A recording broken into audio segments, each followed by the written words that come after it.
They were the first inhabitants of our country, and even though the demise of their civilization remains virtually unexplainable, the Mayas left Belize a rich heritage. This heritage is evident in the culture of present-day Maya and in the remains of the massive pyramids once inhabited by their ancestors. Today, these Mayan sites bring much attention to Belize in the form of tourists and curious archaeologists. Dr. Annabelle Ford is an American researcher presently working on one of the most recently discovered sites, El Pilar. The Maya were an agrarian culture, and they survived or thrived really for 15 centuries because they learned how to manage in a sustainable way. I also think the collapse may be triggered by unsustainable actions or a relationship between too much population and the environment. But for 15 centuries they built up a lifestyle that was based on managing resources and contending with them every day. Ford first mapped out the site in 1984, but it was not until 1993 that a full-scale excavation of El Pilar was launched. Some of the structures date back to as early as 500 BC, while the latest ones are from 1000 AD. To get her work started, Ford endured the sweltering heat and the thick jungle. But looking back now, she believes all that hard work, time and energy was well spent. Well, I think the causeway was one of the most interesting discoveries in that I want to see it as a path to peace. And I'm very excited about the fact that it does cross what we recognize as the border between Guatemala and Belize. El Pilar's temples, plazas and palaces cover an area the size of our country's capital, Belmopan. And upon visiting this newest archaeological site, you'll find that the Mayan pyramids are not the only attraction. Well, we got your birds, we got your, Maya architecture, both small and large. You got beautiful trees. We got corozo, which I call the subsidy from nature, palms, the cohoon palm that is, we have cohoon palm forests that are very beautiful.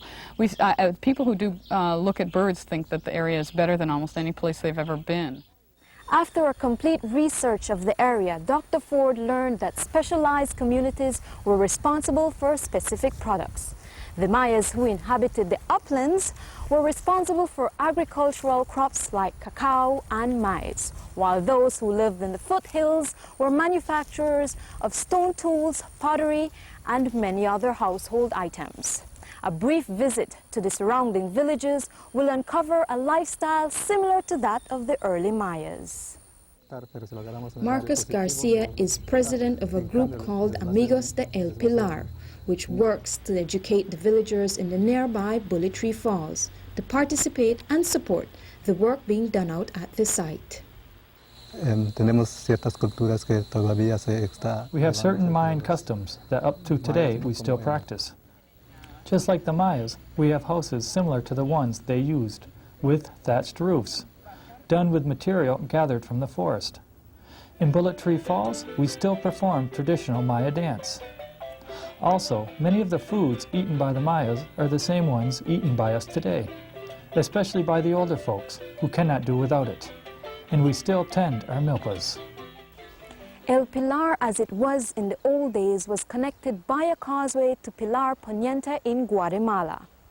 Plans for this new site are to reopen that link. But before that can be realized, there are certain issues that must be settled.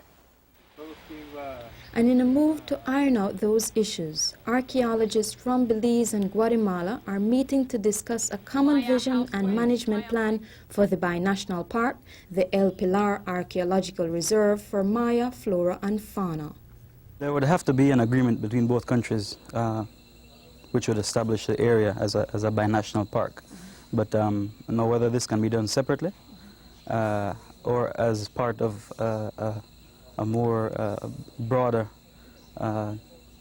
dialogue about the whole border area is something that would have to be decided by both governments. Apart from the political issues that are involved in establishing a binational park, there are also some practical issues and some issues of infrastructure and and some technical issues, like for example, do you chain in the entire area and declare it a free zone? I mean, where people can come in and once they get access to the park, they can wander inside the park without having to cross a checkpoint until they leave the park on either side.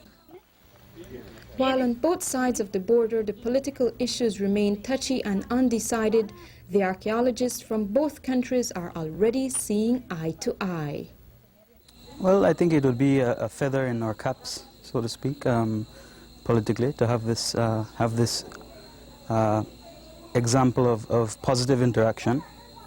But also, I think, in terms of what this would mean to both countries, there's a certain amount of economic benefit to be gained because of the tourism that it will attract, and there's also a cultural benefit to be gained because, in fact, there is a unifying link between both our countries, which is the Mayan culture.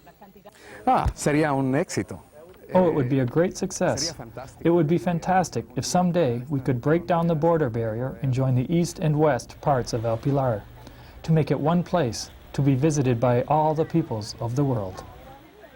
And if the dreams for this site finally come to fruition, El Pilar will not only be another tourist attraction and provide a major chapter in the lives of our country's early inhabitants, but will also testify to what can be done when Belize and our western neighbor Guatemala work together.